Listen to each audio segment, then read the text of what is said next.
ja fa anys que com a campaners no estructurats, però sí que anàvem tocant des dels campanars de Sant Antoni al Carme, i enguany a més hi vam afegir per la festa major el campanar de Sant Joan, i llavors basant-nos en una consueta del segle XIX hem anat recuperant alguns tocs. Evidentment la consueta del segle XIX només tenia una de les 5 campanes que tenim avui en aquest pla de campanes de Sant Joan, per tant és inspirat en aquella consueta, i el que hem fet avui és el toc de festa, el toc de vigília, que és un toc que serveix per anunciar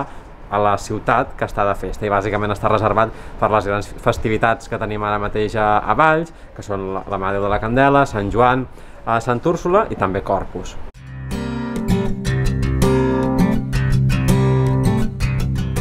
No s'havia tocat manualment des dels anys 80, i en aquest conjunt de campanes no s'hi havia tocat mai, perquè,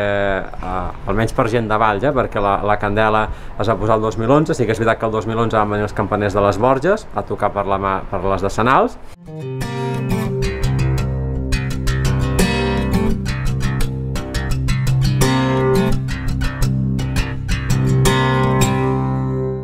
Vam fer una mica de vertigen en el sentit de ara ens posarem amb aquest monstre que és el campanar de Sant Joan, que és molt obert, molt gran, molt alt, i suposo que ens feia una mica de vertigen, però al final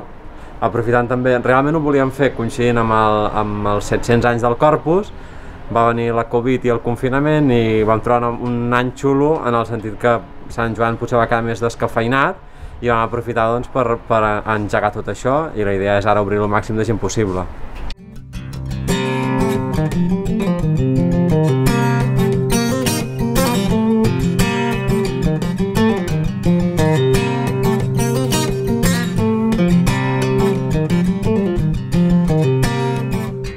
Nosaltres tenim la sort que això ho podem fer, hi ha moltes entitats que han hagut d'adaptar moltes de les activitats que fan, o fins i tot les han hagut de suspendre. Nosaltres hem aprofitat per recuperar un toc manual de festes.